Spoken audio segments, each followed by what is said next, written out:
Hallelujah. Hallelujah.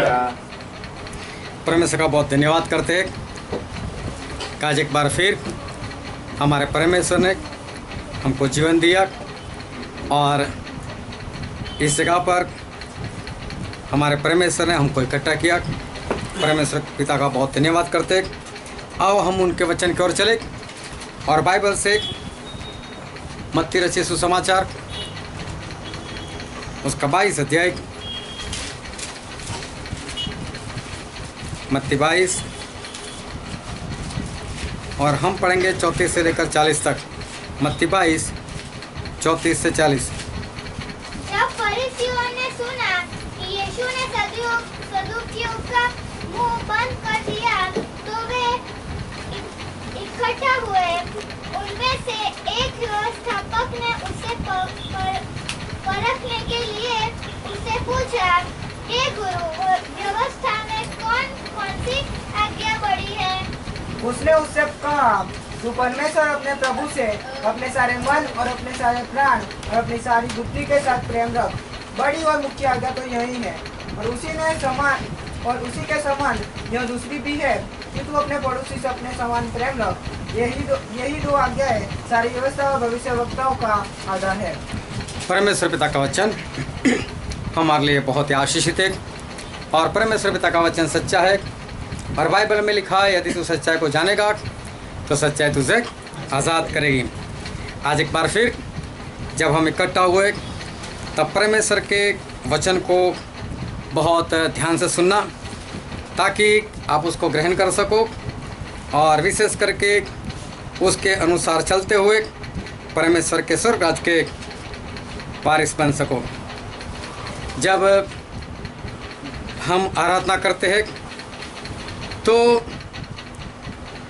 परमेश्वर हमारी आराधना जो है वो सुनते हैं। जब हम प्रार्थना करते हैं तो हम बोलते हैं और हमारे परमेश्वर उसको सुनते हैं। जब हम बाइबल पढ़ते हैं तब परमेश्वर बोलते हैं और हम सुनते हैं। जब प्रचार होता है तब भी परमेश्वर बोलते हैं और हम सुनते हैं। पहले के ज़माने में, आजकल तो सभी के पास मोबाइल आ गया, और पहले के ज़माने में वायरलेस फ़ोन था, और वायरलेस फ़ोन वो बहुत कम जगह पर और ज़्यादातर गवर्नमेंट के पास ही होता था। उसमें ऐसा होता था, एक सुनने वाला होता था हिस्सा और एक बोलने वाला हिस्सा होता था। इंसान जो है दोनों हाथों में एक एक पकड़ कर एक ऐसे कान में लगाता था, एक मुंह के पास लगाता था, और उसको जितना भी बोलना है वो एक बार बोल देगा। बोलने के बाद वो ऐसा बोलेगा ओवर, मतलब मेरा बोलना ख़त्म हुआ, तब सामने से वो दूसरा व्यक्ति बोल सकता है। आज तो कैसा होता है, जब हम मोबाइल में बात करते हैं, हमको सामने वाले की बात पसंद नहीं तो बीच में रोक ले, चुप हो जा भी यहाँ से, पहले मेरी बात सुन, और उसको सुनाई भी देगा। उस वक्त ऐसा नहीं था, एक बोलता रहेगा तो जब तक वो बंद नहीं करेगा तब तक सामने वाला नहीं बोल सकता। तो सामने वाले के सुनने के लिए बोलना पड़ता था ओवर, फिर सामने वाला बोलकर फिर वो बोलता था ओवर।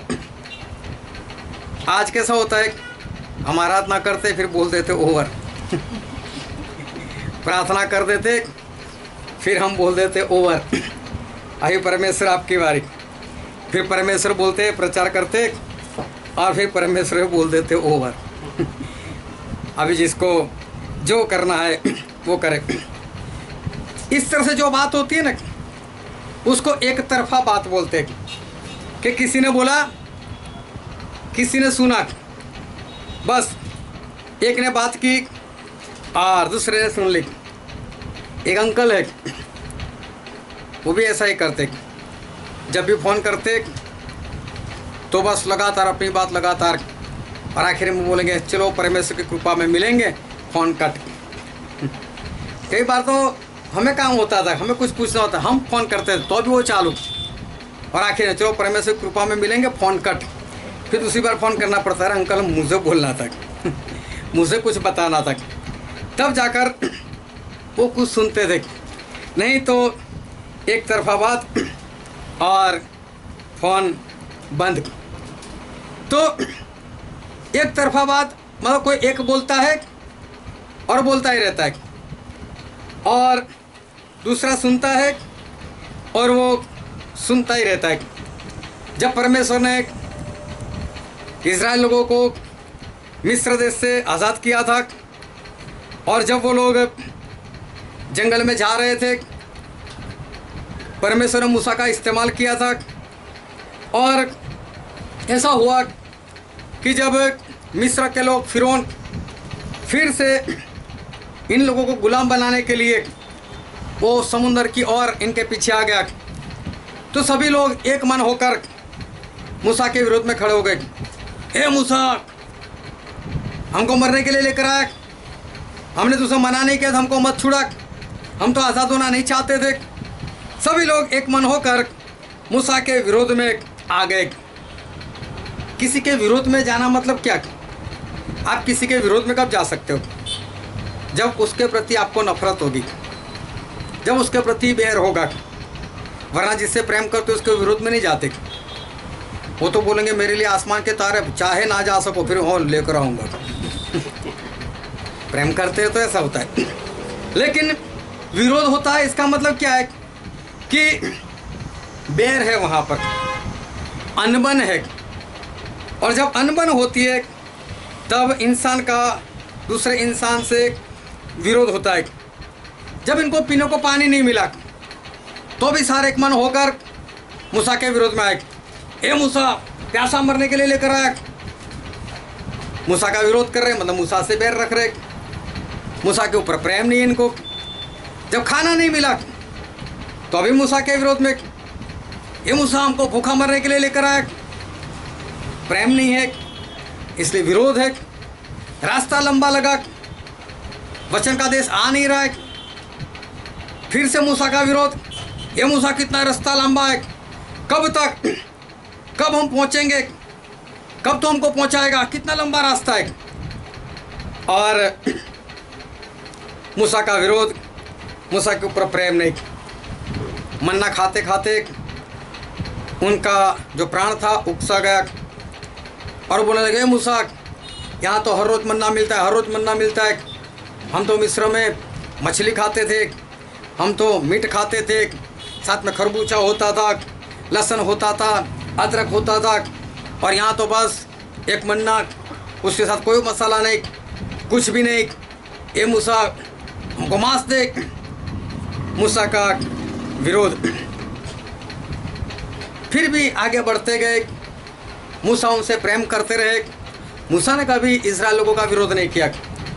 मूसा ने कुछ अगुवे बनाए, उनका अभिषेक किया, उनको आगे बढ़ाए।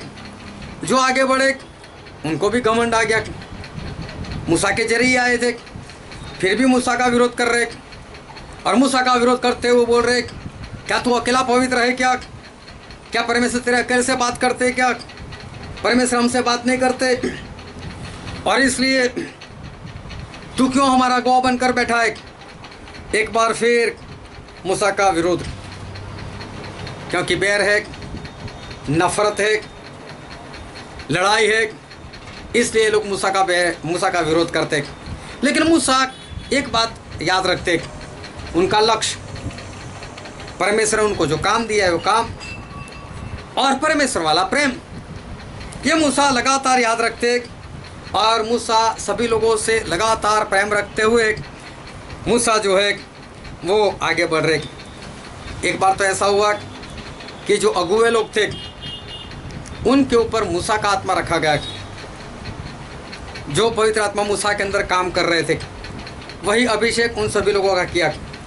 वो सभी लोग परमेश्वर के वचन पुकारने लगे, और यहोशू जो थे वो मूसा के साथ रहते थे, मूसा को अपना गुरु मानते थे। और यहोशू को जलन आ गई, बोले मेरा स्वामी मूसा वही प्रचार करे तो करे, ये लोग क्यों प्रचार करते? नहीं, ये लोग प्रचार नहीं करने चाहिए। तो यहोशू जो है वो मूसा के पास भागे और मूसा को बोले गए, मूसा इनको मना करो, ये लोग क्यों प्रचार करते?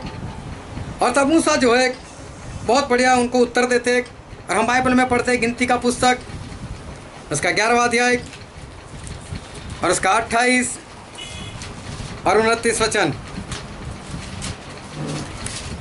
तब नून का पुत्र यहोशू, जो मूसा का सेवक और उसके चुने हुए वीरों में से था, उसने मूसा से कहा, हे मेरे स्वामी मूसा, उनको रोक दे। मूसा ने उससे कहा, क्या तू मेरे कारण जलता है?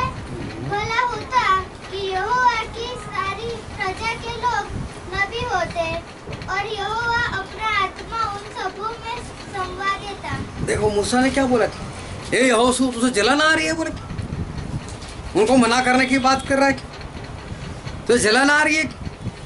मूसा के बोलते हैं कि मैं तो ऐसा चाहता हूं कि परमेश्वर के सारे लोग परमेश्वर का प्रचार करें, सभी लोगों के अंदर परमेश्वर अपनी आत्मा जो है वो रखे और सभी लोग प्रचार करें। देखो मूसा वो सभी लोगों से कितना प्रेम करते। 2 बार तो परमेश्वर ने मूसा से कह दिया कि मूसा मैं तेरे जरिए एक नई प्रजा बनाऊंगा, लेकिन इज़राइल लोगों का तो नाश ही कर दूंगा। तो मूसा परमेश्वर को समझाने बैठ गए, हे परमेश्वर ऐसा नहीं है, लोग क्या बोलेंगे, लोग कैसी बातें करेंगे कि आप अपने लोगों को विश्राम के देश में नहीं पहुंचा पाए, इसलिए इनको रास्ते में ख़त्म कर दिया। ऐसा मत करो परमेश्वर। देखो मूसा अपने लोगों से कितना प्रेम करते और इसलिए हर बार अपने लोगों की वो तारीफ वो करते रहते थे, अपने लोगों का पक्ष लेते रहते थे और अपने लोगों से वो प्रेम करते रहते थे। और इसलिए बाइबल में देखना कि हमारे परमेश्वर मूसा से बात करते थे, वो इज़राइल से बात नहीं करते थे, लेकिन हमारे परमेश्वर वो मूसा से वो बात करते रहते थे। शाऊल राजा अच्छे थे, परमेश्वर को भी पसंद थे, इसलिए परमेश्वर ने उनका अभिषेक किया, परमेश्वर ने उनको राजा बना दिया। राजा बनने के बाद 2 साल तो अच्छे से चले, लेकिन उसके बाद परमेश्वर की आज्ञा मानना छोड़ दिया और इसलिए परमेश्वर ने दाऊद को चुना और दाऊद को चुनकर दाऊद का अभिषेक कर दिया।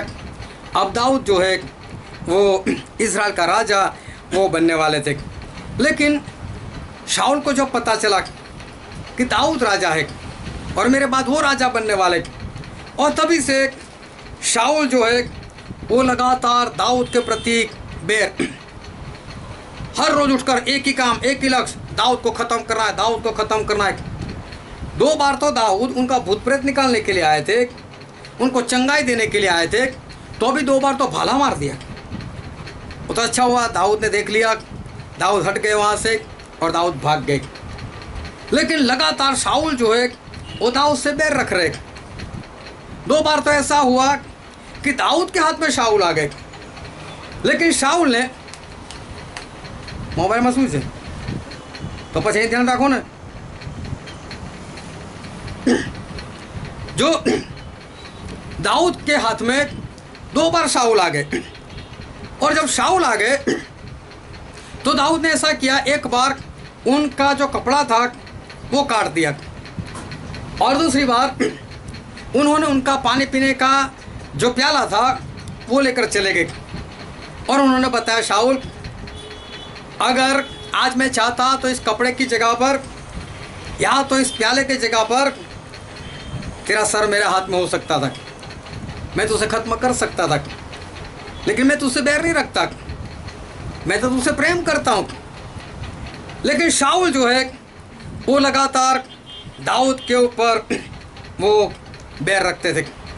जब मैं नया नया मसीह में आया था तो कई बार कोई परमेश्वर के दास होते थे, उनसे बातें सुनने को मिलती थी और बातें ऐसी होती थी कि परमेश्वर ने मेरे साथ बात की, परमेश्वर ने मेरे साथ बात की। जब मैं नया नया था तो मैंने बोला, ये क्या परमेश्वर, इतने महान परमेश्वर, इतने पवित्र परमेश्वर क्या किसी इंसान के साथ बात करते? मैं सोचता ये लोग ऐसे ही फेंकते, लोग ऐसा कुछ होता नहीं होगा। परमेश्वर कैसे बातचीत करे? परमेश्वर को कोई देख नहीं सकता। लेकिन जब वही अनुभव हुआ तो पता चला कि हाँ, सही में हमारे परमेश्वर जो है वो परमेश्वर हमसे बातें करते। लेकिन सही में बात करने का मतलब क्या है कि परमेश्वर ने हमसे अगर बात की तो हम कैसे कह सकते हैं कि परमेश्वर ने मेरे साथ बात की? अगर आपको सपना आया, सपने में परमेश्वर ने कुछ बताया, तो इसका मतलब ये नहीं कि परमेश्वर ने आपसे बात की। अगर कुछ दर्शन हो गया, दर्शन में परमेश्वर ने कुछ बताया, इसका भी मतलब ये नहीं है कि परमेश्वर ने आपसे कोई बात की। या तो परमेश्वर का कोई दास वो आपके पास आकर ऐसा कहता है कि मुझे तेरे बारे में परमेश्वर ने इतना इतना कहा है, इसका मतलब भी ये नहीं है कि परमेश्वर ने आपसे कोई बात की। जब हम कई बार प्रार्थना करते सर के ऊपर हाथ रखकर, और तब परमेश्वर उसके अंदर वाली बात जो बता देते, उसके अनुसार उसको चेतावनी मिलती है, परमेश्वर की आवाज़ आती है, तो देखने जाओ तो परमेश्वर बोल रहे। लेकिन बहुत ध्यान समझना कि ये भी कोई परमेश्वर की बात नहीं है। परमेश्वर ने बातचीत की थी सामरी स्त्री के साथ, और सामरी स्त्री के साथ जब प्रभु यीशु भूखे थे, उनको प्यास लगी थी, चेले खाना लेने के लिए चले गए थे, सामरी औरत आई और प्रभु यीशु ने उसको ऐसा कहा, हे स्त्री मुझे पानी पिला। तो स्त्री ने ये बात सुनी, वो बोलती है तू तो यहूदी है और मैं तो सामरी औरत हूँ, हम दोनों का आपस में कोई रिश्ता नहीं, तो मेरे पास पानी क्यों मांगता है? तो प्रभु यीशु ने कहा, अगर तू परमेश्वर को जानती, परमेश्वर के वरदानों को जानती, तू मुझे जानती मैं कौन हूँ जो तेरे साथ बात कर रहा हूँ, तो तू मुझसे पानी मांगती और मैं तुझसे पानी देता, और वो जीवन जल होता, और वो पानी तेरे पेट से हमेशा बहा करता अनंत जीवन तक, और फिर कभी तुझे प्यास जो है वो नहीं लगती। तो स्त्री बोलती ऐसा पानी तो मुझे दे। तो प्रभु से बोलते जा अपने पति को बुला कर लेकर रख। तो इसमें देखो सवाल जवाब होते, एक सवाल कर रहा है तो दूसरा जवाब दे रहा है, दूसरा सवाल कर रहा है तो पहले वाला जवाब दे रहा है, आमने सामने बातें हो रही है। इसको हम बोल सकते कि बातचीत हो। बातचीत का मतलब होता है, बातें करने का मतलब होता है दोनों बोलते, दोनों सुनते, दोनों सवाल करते हैं, दोनों सवाल का जवाब भी देते, इससे कहते हैं बात करना। जब परमेश्वर ने इस धरती बनाई और परमेश्वर ने इस धरती के ऊपर आदम और हवा को बनाया, और जब परमेश्वर ने आदम और हवा को बनाया तो आज जितने भी धरती के ऊपर जितने भी मनुष्य हैं वो सारे मनुष्य वो आदम और हवा के ही संतान है। Hallelujah, hallelujah.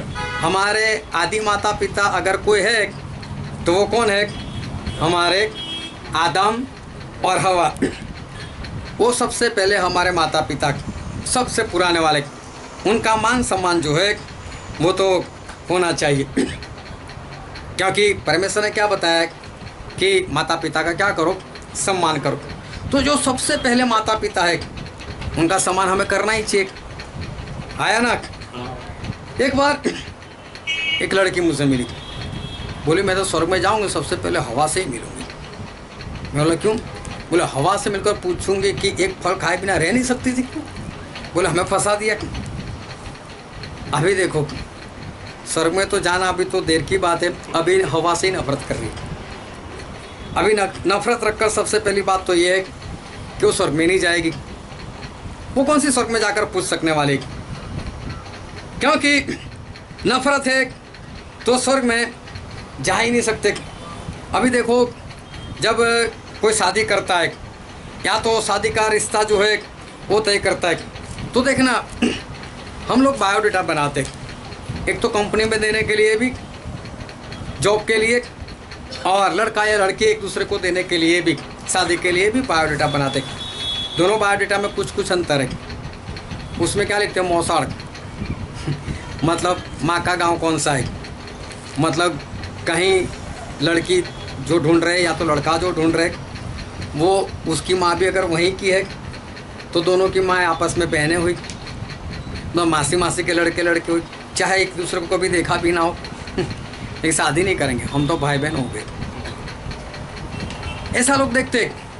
कई लोग तो दादी तक पहुंच जाते, पिता के गांव तक पहुंच जाते, नहीं हम शादी नहीं कर सकते, यहाँ तो हमारा रिश्ता बनता है। लेकिन अगर ऊपर ऊपर जाओगे तो आदम हवा तो आ ही जाएंगे। तो इसका मतलब ये है कि हम सभी का कहीं ना कहीं तो रिश्ता है ही है। Hallelujah, hallelujah. हम सभी कहीं ना कहीं तो एक दूसरे के भाई बहन जो है वो हम बनी जाते।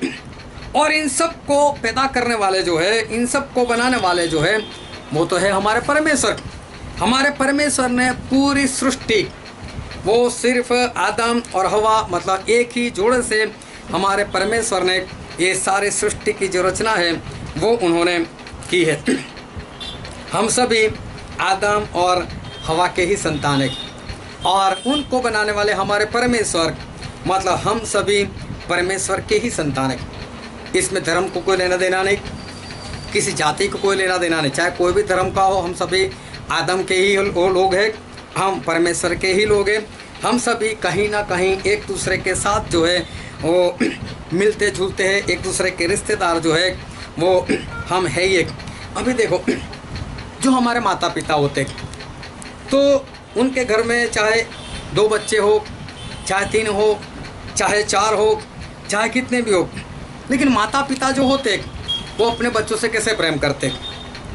माता पिता जो है वो हमेशा अपने बच्चों से एक समान प्रेम करते। और फिर हो सकता है कि दुनिया है, कुछ कहा नहीं जा सकता, सभी पापी लोग हैं। इस संसार के माता पिता हो सकता है किसी बेटे को ज़्यादा और किसी बेटे को कम भी कर सके, ऐसा हो सकता है। ज़्यादातर वैसा होता नहीं है, सभी को एक समान प्रेम मिलता है। लेकिन ऐसा हो भी सकता है कि एक समान जो है वो प्रेम ना भी हो। एक इंसान था, उसके 4 बेटे थे। तो उसका मित्र आया तो वो सभी को बारी बारी से पहचान करवा रहा था, ये मेरा सबसे बड़ा बेटा, बोले वकील बना है। फिर दूसरे नंबर का है, दूसरे नंबर का बेटा है, बोले ये इंजीनियर बना है। फिर तीसरे नंबर का बेटा बताए, तीसरे नंबर का बेटा ये डॉक्टर है। फिर चौथे नंबर का बेटा है। तो कुछ नहीं बोला। इसका मित्र बोलता है ये कौन? बोले गुंडा है। बोले बोले फिर निकाल दे। और बोले क्या करो, घर उसी से चलता है। मतलब गुंडा है तो भी माता पिता सभी से उतना ही प्रेम करते, चाहे कोई बच्चा कैसा भी हो। लेकिन माता पिता का जो प्रेम होता है वो सभी के प्रति एक समान ही होता है। फिर लुका में ऐसा लिखा है, लुका रचित सुसमाचार उसका 11वां अध्याय और उसका 11, 12 और 13 वचन देखो। तुमसे ऐसा कौन पिता होगा? फिर से पढ़ो। तुम में से ऐसा कौन पिता होगा कि जब उसका पुत्र रोटी मांगे तो उसे पत्थर दे? देखो परमेश्वर क्या बोले, तुम में से ऐसा कौन बाप ऐसा होगा कि उसका बेटा रोटी मांगे तो बोले पत्थर दे। फिर या मछली मांगे तो मछली के बदले उसे सांप दे? बोले मछली मांगे तो उसको सांप दे। या अंडा मांगे तो उसे बिच्छू दे? या अंडा मांगे तो बिच्छू दे। है कोई ऐसा बोले बाप कि जो उसका बेटा उसके पास रोटी मांगे तो बोले उसको पत्थर दे, मछली मांगे तो बोले सांप ला कर दे, और अंडा मांगे तो बिच्छू दे? फिर आगे क्या लिखा है? सो जब तुम बुरे होकर अपने लड़के वालों को अच्छी वस्तुएं देना जानते हो। परमेश्वर बोलते हैं जब तुम बुरे हो, मतलब हम संसार के माता पिता को परमेश्वर बोल रहे, बोले तुम तो बुरे हो, बोले फिर भी तुम अपनी संतान को अच्छे से अच्छा दान देते हो। कितनी बड़ी बात। परमेश्वर खुद हमारी तारीफ भी कर रहे, साथ में बोल रहे आप लोग बुरे हो, और फिर भी बोलते हो फिर भी अपने बेटे बेटे को कैसा देते हो? अच्छा ही देते हो। तो इसका मतलब इस संसार का माता पिता चाहे कैसे भी हो, लेकिन उनके बच्चे अगर जो भी मांगे तो उनको देते, अच्छी वस्तुएं देते, उनको बुरा कुछ भी नहीं देते। कभी ऐसा देखा कि 2 भाई आपस में लड़ रहे हो और माता एक भाई के साइड हो जाए या पिता एक भाई के साइड, वो दे उसको दे और दे? ऐसा होता है कभी? ऐसा नहीं होता। माता पिता क्या करते? छुड़वाते। हाँ, दोनों को दंड दे सकते, वरना एक के पक्ष में रहकर ऐसा नहीं बोलेंगे कि उसको मार। ऐसा नहीं हो सकता। ये दोनों को वो एक समान जो है वो प्रेम करते। एक पिताजी उनके बच्चों को उठा रहे थे। अभी एक को उठाया, बोले उसको नहीं उठा दे, मुझको उठा दे, एक थप्पड़ दे मारी। क्यों? बाप होता है सभी से एक समान ही प्रेम रखता है। तू कौन होता है दोष लगाने वाला? तो उसको बुरा लगता है, वो ठोक देता है। नहीं, माँ बाप जो होते वो अपने बच्चों से एक समान प्रेम करते। Hallelujah, hallelujah. और परमेश्वर क्या बोलते? तुम बुरे हो फिर भी बोले अपने बच्चों को अच्छा अच्छा ही देते हो। तो अभी सोचो, जिस परमेश्वर के हम संतान हैं वो तो कितने पवित्र है।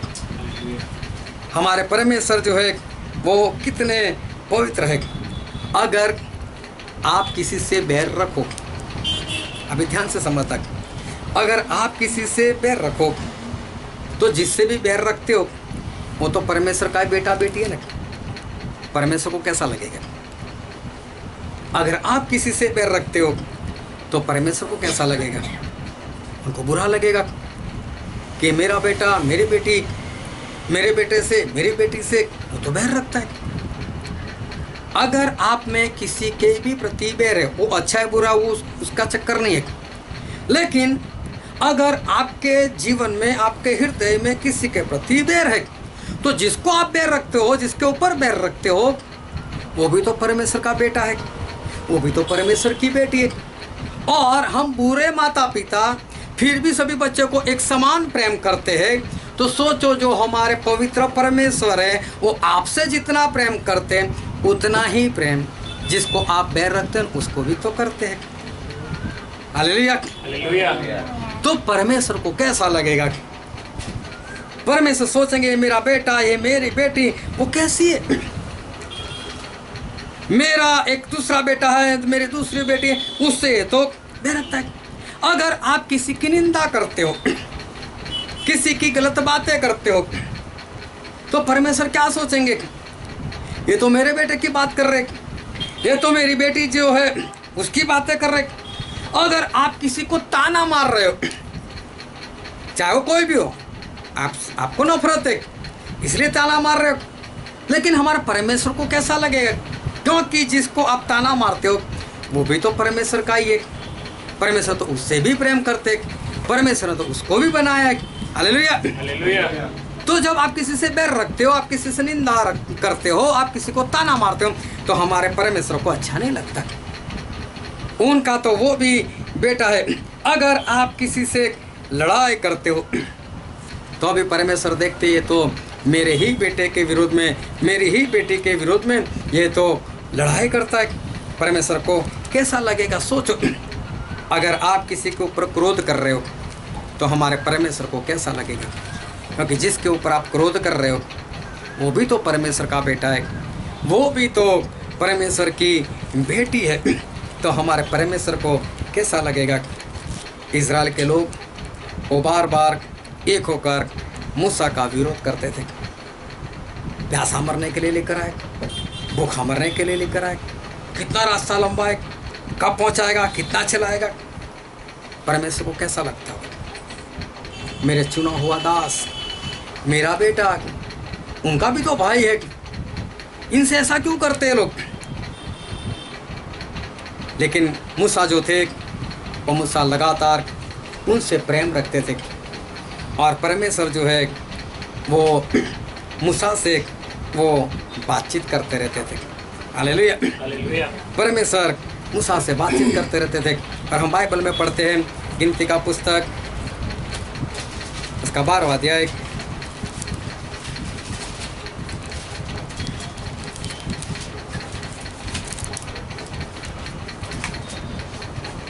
और हम पढ़ते उसका 6 से पढ़ो तो। तब यहोवा ने कहा, मेरी बातें सुनो, यदि तुम में कोई नबी हो तो उस पर मैं यहोवा दर्शन के द्वारा अपने आप को प्रकट करूंगा, वह स्वप्न में उससे बातें करूंगा। देखो, परमेश्वर इज़राइल प्रजा से कहते, अगर तुम्हारे अंदर कोई भविष्यवक्ता होगा तो मैं उसके साथ दर्शन में बातें करूंगा, मैं उसके साथ सपने से बातें करूंगा। हमने पहले ही देख लिया कि सपने में परमेश्वर का आना, परमेश्वर का कुछ बोलना, इसको ये मत समझना कि परमेश्वर ने आपसे बातचीत की। सपना आया, दर्शन हुआ, इसका मतलब ये नहीं कि परमेश्वर ने बातें की। परमेश्वर बोलते यदि आप लोगों में, इज़राइल में कोई भविष्यवक्ता होगा मैं दर्शन से बात करूंगा, मैं उससे सपने के जरिए बोलूंगा।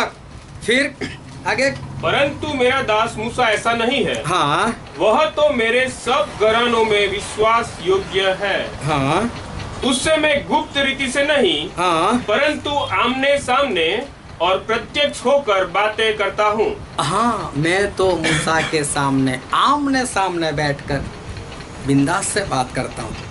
मैं बोलता हूँ, मूसा सुनते हैं, मूसा बोलते हैं, मैं सुनता हूँ। सपने में कहाँ ऐसा होता है? सपने में तो जो परमेश्वर को बताना होता है, वेद वाली बात बता देते। इंसान सुबह खड़ा होता है, उसको तो ये भी नहीं मालूम होता कि सपने में परमेश्वर ने क्या कहा। उसके लिए फिर किसी ऐसे व्यक्ति को ढूंढो कि जो सपने का अर्थ बता सके। अगर दर्शन हुआ तो कहाँ किसी को कुछ पता चलता है। और इस बात को हमेशा ध्यान में रखना, कभी भी सपना आए, कभी भी दर्शन आए, और अगर आप खुद अर्थ निकालते हो तो वो अर्थ हमेशा 100% झूठा होगा। क्योंकि अगर सीधा बताना होता तो परमेश्वर सीधा ही ना बता देते, भेद वाली बात क्यों बताते। इसलिए सपना और विजन जो होते हैं उसका अर्थ अगर वो सपना देखते हो, दर्शन देखते हो, तो आपको कभी भी अर्थ नहीं मिलने वाला।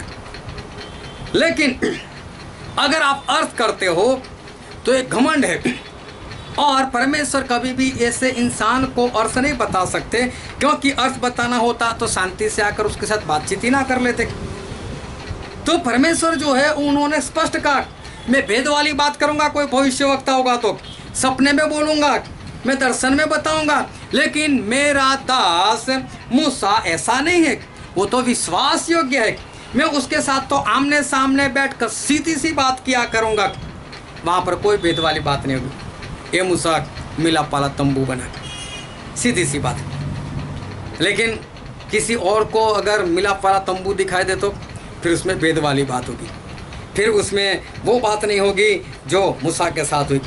तो परमेश्वर ने इजराइल लोगों को कहा, तुम्हारे अंदर भविष्यवक्ता होगा, सपना बताऊंगा, दर्शन दूंगा, आमने सामने सीधी बात नहीं करूंगा, वो बातचीत नहीं है।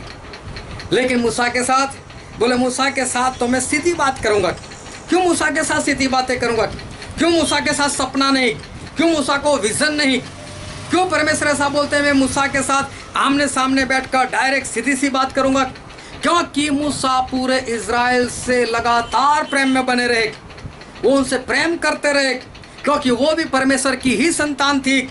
और इसलिए मूसा उनको लगातार प्रेम करते रहे। ये तो मेरे परमेश्वर के बेटे बेटी है, ये तो मेरे परमेश्वर के लोग हैं, ये तो मेरे परमेश्वर के संतान है। वो चाहे जैसे भी हो, लेकिन परमेश्वर उनके पिता है, इसलिए परमेश्वर उन सभी को प्रेम करते। अगर मैं नफरत करूंगा परमेश्वर के बेटे बेटी को तो परमेश्वर को कैसा लगेगा?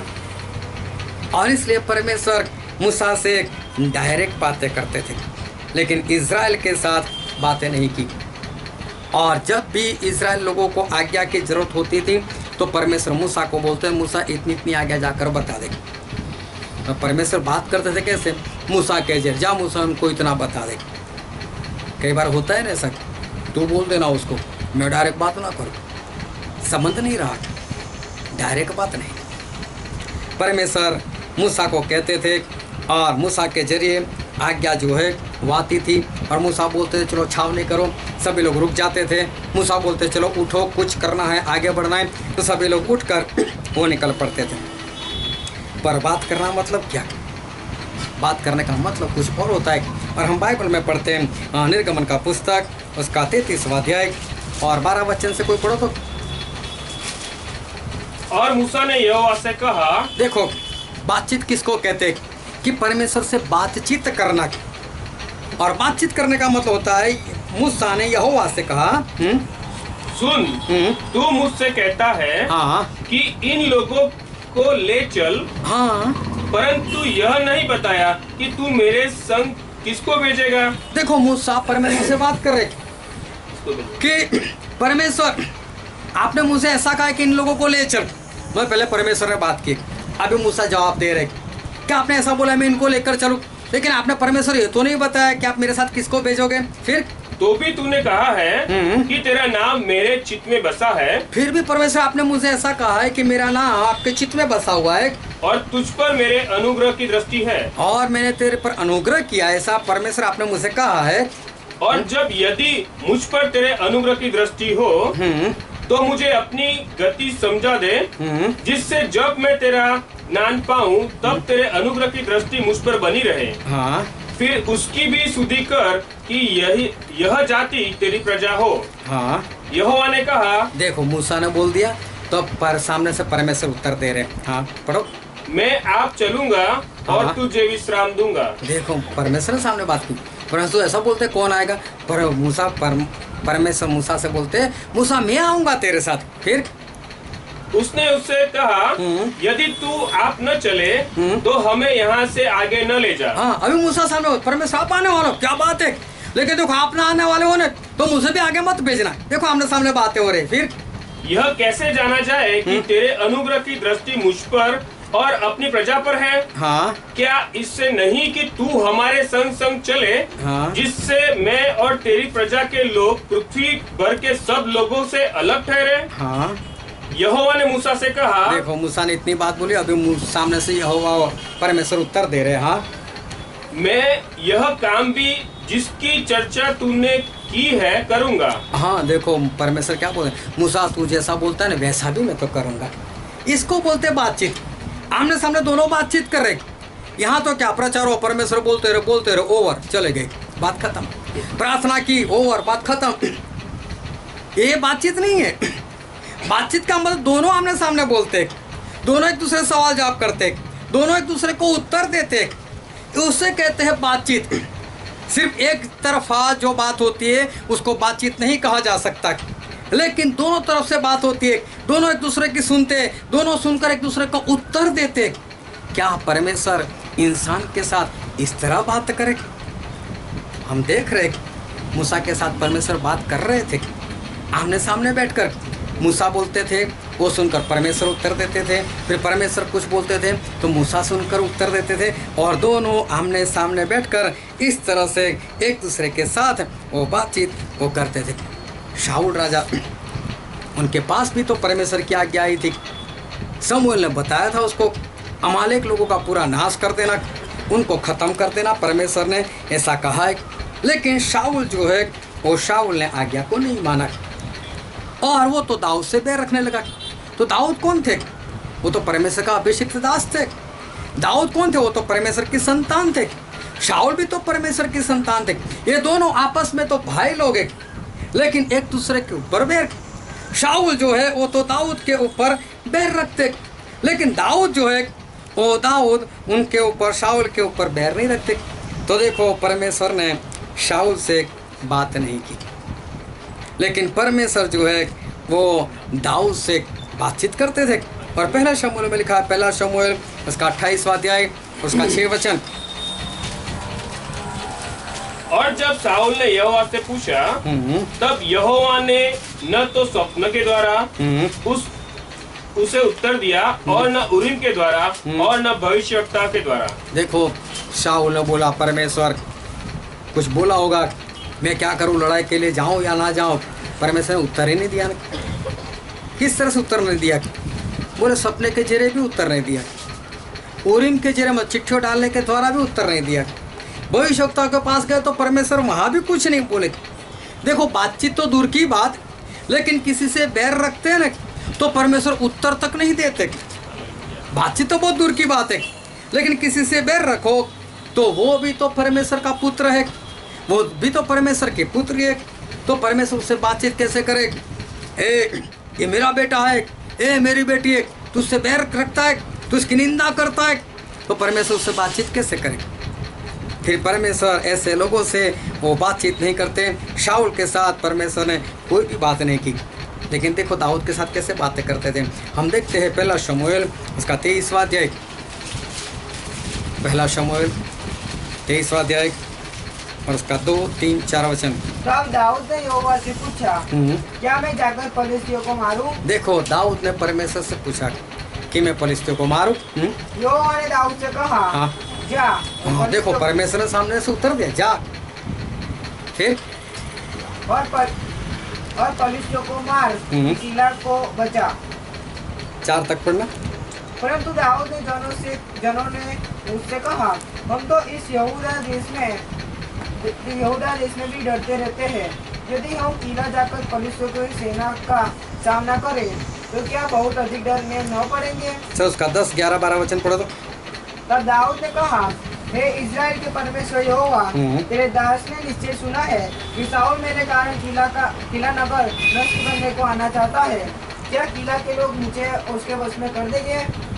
क्या देखो अभी दाऊद जो है वो परमेश्वर से पूछ रहे कि ये जो कई लाख के लोग हैं वो क्या मुझे उसके वश में कर देंगे? फिर क्या वो जैसे तेरे दास से सुना है वैसे ही शाऊल आएगा? क्या शाऊल यहाँ पर आएगा? हे फिर इज़राइल के परमेश्वर यहोवा, अपने दास को यह बता। यहोवा ने कहा, हाँ वह आएगा। देखो परमेश्वर ने उत्तर भी दिया, हाँ वो आएगा। फिर आगे फिर दाऊद ने पूछा, क्या किला के लोग मुझे और मेरे जानों को शाऊल के वश में कर देंगे? हाँ दाऊद पूछ रहे कि परमेश्वर क्या यहाँ के लोग मुझसे उस शाऊल के हवाले कर देंगे? तो फिर यहोवा ने कहा, हाँ वे कर देंगे। हाँ वे कर देंगे। इसको बोलते हैं बातचीत। परमेश्वर अपने लोगों से बातचीत करते हैं, सिर्फ एक तरफा बात, वो कोई बातचीत नहीं है। चाहे सपना आया, दर्शन हुआ, किसी ने प्रार्थना की, प्रार्थना में वेद वाली बात बता दी, ये कोई बातचीत नहीं है। बात होना मतलब आमने सामने बोलना, बात होना मतलब एक बोलता है दूसरा सुनता है, दूसरा बोलता है पहला सुनता है, सवाल होते हैं जवाब होते हैं और लगातार बात होती रहती है। इसको कहते हैं बातचीत। हालेलुया। तो परमेश्वर इस तरह से अपने लोगों से जो है वो बातचीत करते, लेकिन शाऊल से बातचीत नहीं की। क्यों? क्योंकि उसने दाऊद के प्रति बैर रखा था। इस्राएल लोगों से डायरेक्ट बात नहीं की। क्यों? क्योंकि वो लोग मूसा से बैर रखते थे। लेकिन जो सभी लोगों से प्रेम करता है, जो किसी की निंदा नहीं करता, जो किसी से लड़ाई नहीं करता, जो किसी के ऊपर क्रोध नहीं करता और सभी से प्रेम रखता है। क्यों प्रेम रखता है? क्योंकि वो भी तो परमेश्वर की औलाद है, वो भी तो परमेश्वर के बेटे बेटे। और जब वो प्रेम करता है तब परमेश्वर उससे बातचीत करता रहता है। क्योंकि जो वचन आज हमने पढ़ा था मत्ती उसका 22वां अध्याय और हमने 34 से लेकर 40 वचन तक पढ़ा था, वहाँ पर जो प्रभु यीशु थे उनको किसी ने सवाल कर दिया। और सवाल ऐसा कर दिया कि बाइबल में सबसे पहली और सबसे बड़ी आज्ञा कौन सी है? तो प्रभु यीशु वहाँ बात करते हैं, हम 36 वचन से पढ़ते हैं। हे गुरु, व्यवस्था में कौन सी आज्ञा बड़ी है? उसने उससे कहा, तू परमेश्वर अपने प्रभु से अपने सारे मन और प्रभु से अपने सारे मन और अपने सारे प्राण और अपने सारे प्राण और अपनी सारी बुद्धि के साथ प्रेम रख। और अपने सारी बुद्धि से प्रेम रख। बुद्धि से, बल से, मन से तू अपने परमेश्वर के ऊपर प्रेम रख। फिर बड़ी और मुख्य आज्ञा तो यही है। सबसे बड़ी और मुख्य मतलब पहली आज्ञा यही है। हालेलुया। हालेलुया। ध्यान से समझना। किसी ने प्रभु से को पूछ लिया कि वचन के अनुसार सबसे पहली और सबसे बड़ी आज्ञा कौन सी? आप किसी को भी पूछो कि पहली आज्ञा कौन सी है, तो सभी लोग क्या बोलते हैं? एक ही परमेश्वर को मानना। और एक ही परमेश्वर को मानना ऐसी तो पूरे बाइबल में आज्ञा नहीं है। कहीं भी परमेश्वर ने ऐसा नहीं बोला एक ही परमेश्वर को मान। परमेश्वर ने ऐसा बोला मेरे सिवा तेरा कोई परमेश्वर ना हो। लेकिन लोगों ने शॉर्ट बना दिया, एक ही परमेश्वर को मान। ऐसा नहीं, मेरे सिवा तेरा और कोई परमेश्वर ना हो। एक परमेश्वर तो कोई किसी को भी बना सकते, ऐसा नहीं, मेरे सिवा तेरा और कोई परमेश्वर ना हो। और अगर बाइबल की शुरुआत देखो तो जब आदम और हवा को बनाया तो उनको आज्ञा क्या दी गई थी कि भले बुरे वृक्ष का जो पेड़ है, वृक्ष जो है उसका फल मत खाना।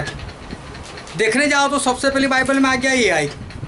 लेकिन अगर किसी को पूछो कि पहली आज्ञा कौन सी, तो लोगों को वही 10 आज्ञा दिखाई देती है और लोग उसमें से उत्तर देते हैं। लेकिन परमेश्वर ने 1, 2, 3, 4 नंबर नहीं दिया, हाँ 10 हुक्म को नंबर दिए। लेकिन बाइबल में अगर सबसे पहली और सबसे बड़ी आज्ञा अगर देखने जाओ तो वो ये है अपने परमेश्वर से पूरे मन से, पूरे बल से और पूरी बुद्धि से तू उसको प्रेम कर। हालेलुया। फिर आगे पढ़ो क्या लिखा है? और उसी के समान यह दूसरी भी है। नहीं, उसके ऊपर वाला वचन पढ़ो। बड़ी और मुख्य आज्ञा तो यही हाँ, है। बड़ी और मुख्य आज्ञा तो यही है। हाँ, और उसी के समान यह दूसरी भी है। देखो उसके समान जो पहली आज्ञा मैंने बताई, जो सबसे बड़ी आज्ञा बताई, उसी के समान एक दूसरी भी आज्ञा है कि तू अपने पड़ोसी से अपने समान प्रेम रख। तू अपने पड़ोसी से अपने समान प्रेम रख। पड़ोसी से अपने समान प्रेम रख। हालेलुया। हालेलुया। और ज़्यादातर पड़ोसी से ही नहीं बनती। आज्ञा तो है ये, और कई बार तो अगर पड़ोसी घर खाली कर कर गए तो ऐसे खुश हो जाते हैं, अच्छा हो गया।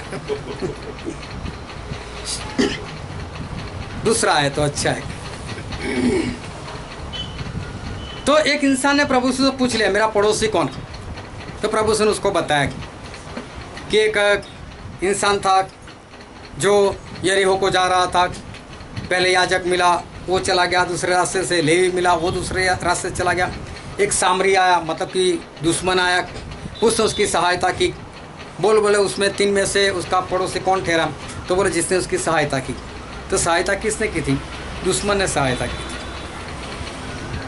तो बोले वही तेरा पड़ोसी है जो तेरी सहायता करता है, वही तेरा पड़ोसी। और वो तो दुश्मन था। और परमेश्वर क्या बोलते, दुश्मन से प्रेम करो। तो परमेश्वर ने प्रभु से सिखाया ना, दुश्मन को क्या करो, प्रेम करो। तुम्हारा दुश्मन है लेकिन मेरा तो बेटा है ना। अभी बाप ऐसा बोलेगा तेरा भाई तेरा दुश्मन तो मार दे, वो तो बोलेगा तू उससे दुश्मनी रखता है लेकिन मेरा तो बेटा है, मेरी तो बेटी, मैं कैसे बोल सकूँ तू उससे प्रेम मत कर। तो हमको ऐसा लगा परमेश्वर कुछ भी बोल देते, दुश्मन को प्रेम करो। दुश्मन को प्रेम करो नहीं, वो ये कहना चाहते मेरे बेटे को प्रेम कर, मेरी बेटी को प्रेम कर। सबसे पहली और सबसे बड़ी आज्ञा यही है कि परमेश्वर से प्रेम करो, और दूसरी आज्ञा उसके समान ही है, और वो आज्ञा ये कहना चाहती है कि अपने दुश्मन से प्रेम करो। अगर दुश्मन को प्रेम करना है तो पड़ोसी को तो प्रेम ही करना है, फिर रिश्तेदार को तो प्रेम ही करना है, फिर चाहे कोई भी हो उससे हमें तो प्रेम ही करना है। इसका मतलब परमेश्वर हमको कहना क्या चाहते हैं, वो तो ये कहना चाहते हैं कि सभी से क्या करो, प्रेम करो। क्यों सभी से प्रेम करो? सभी मेरे बेटे बेटी है, इसलिए सभी से प्रेम करो। तो परमेश्वर ने यहाँ पर 2 आज्ञा बताई। तो पहली आज्ञा कौन सी? परमेश्वर से प्रेम करो। और दूसरी आज्ञा क्या है? तो बोले अपने पड़ोसी से प्रेम करो। ये आज्ञा उल्टी नहीं कर सकते थे? पहले ऐसा नहीं बोल सकते थे कि जैसा तुम खुद को प्रेम करते हो वैसे अपने पड़ोसी से प्रेम करो, और दूसरी आज्ञा उसके समान है कि अपने परमेश्वर से प्रेम करो। लेकिन परमेश्वर वाली बात पहले क्यों बताई और पड़ोसी वाली बात बाद में क्यों बताई? उसका कारण यही है कि जब तक इंसान परमेश्वर को प्रेम ना करे तब तक वो अपने पड़ोसी को प्रेम ही नहीं कर सकता।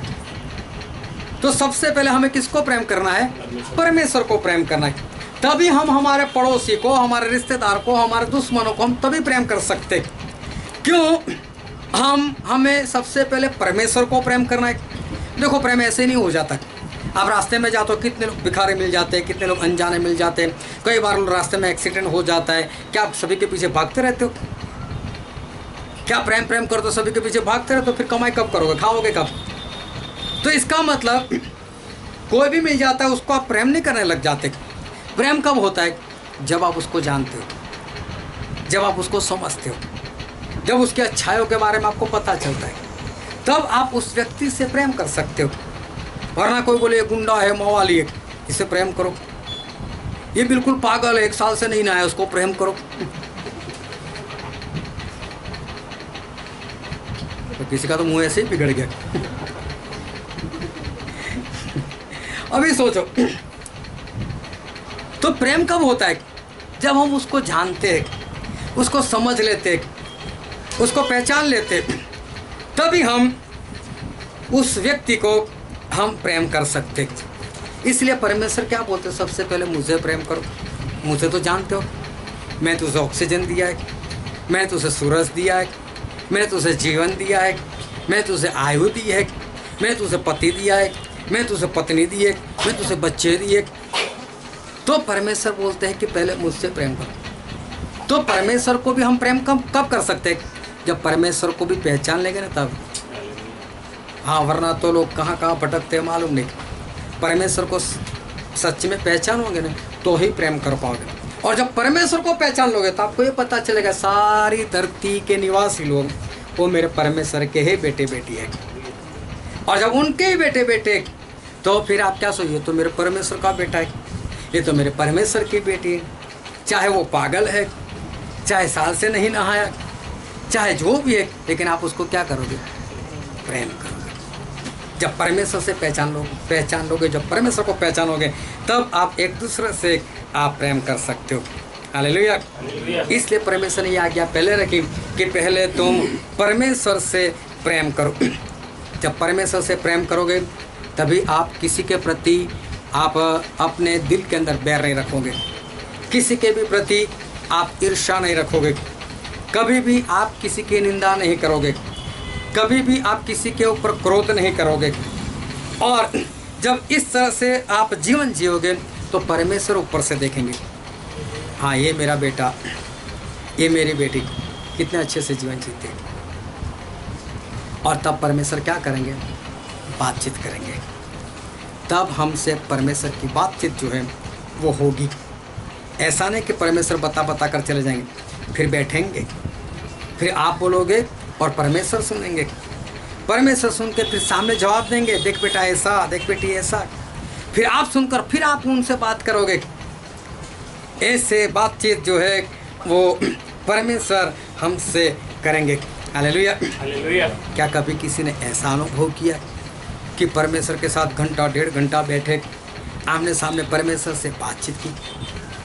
लोग बोल देते कि परमेश्वर ने मुझे बताया, परमेश्वर ने मेरे से बात की। हाँ, बात की, वो आमने सामने वाली बात नहीं है। बस परमेश्वर कुछ बोलकर चले गए। आपने प्रचार सुना, कई लोग बोलते आज का प्रचार मेरे ऊपर था, मतलब परमेश्वर उनसे बात की, लेकिन ये तो वन साइड हो गया। लेकिन आमने सामने जिस तरह से मूसा के साथ, जिस तरह से दाऊद के साथ, दोनों आमने सामने बोलते थे, बात होती थी, बोलते थे, बात होती थी। ऐसी बातचीत कब होगी? जब हम इस दुनिया पर सभी से प्रेम करेंगे। अगर आप परमेश्वर से बातचीत करना चाहते हो तो आज ही से, अभी से, इसी वक्त से अगर किसी के भी प्रति बैर हो, उस बैर को छोड़ दो। और दूसरी बात ध्यान से समझ लेना कि जब स्वर्ग में जाएंगे तब तो बातचीत करनी है।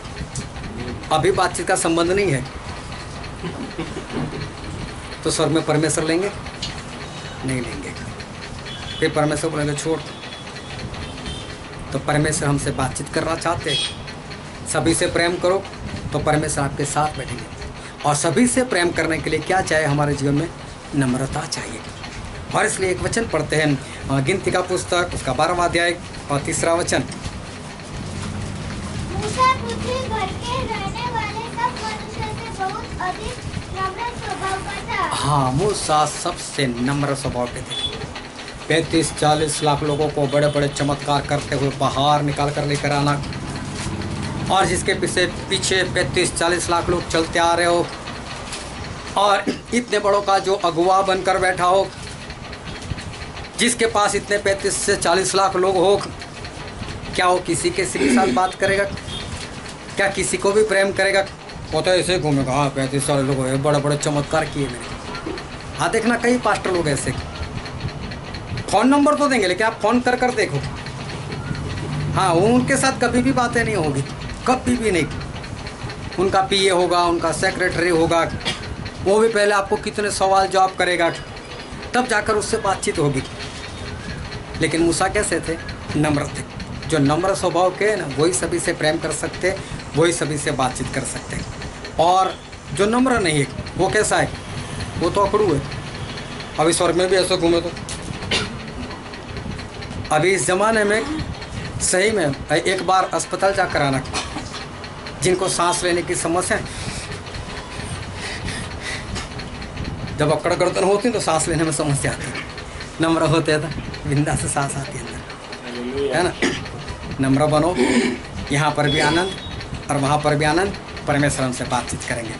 आओ हम हमारे आँखों को बंद करें, हमारे मस्तकों को प्रभु से आगे झुकाए।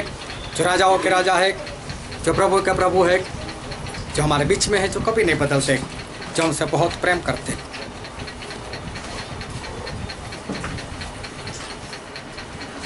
मेरे प्रियो, परमेश्वर ने अपनी पसंद की हुई प्रजा इज़राइल से आमने सामने बैठकर बातचीत नहीं की थी, क्योंकि वो उनके अंदर बैर था। परमेश्वर ने साउल के साथ आमने सामने बैठकर बात नहीं की, क्योंकि उनके अंदर भी दाऊद के प्रति बैर था। अभी ये वक्त है कि हम अपने आप को जांचें, अपने आप को परखें। क्या आपको याद आता है कि आज आपके जीवन में, आपके दिल के अंदर किसी के प्रति बैर है? क्या आपको अभी परमेश्वर का आत्मा क्या ये बता रहे हैं कि तेरे अंदर किसी के प्रति बैर है, या उस शाऊल की तरह उत्तर भी बंद हो चुका है?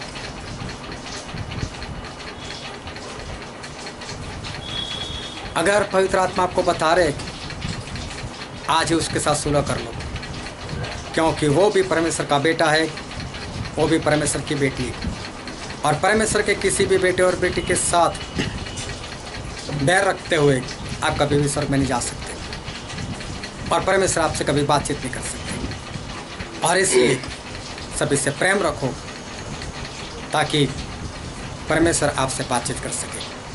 ये वचन समझने के लिए, ग्रहण करने के लिए, उसके अनुसार चलने के लिए प्रभु की कृपा हम सभी प्रभु ने पाए।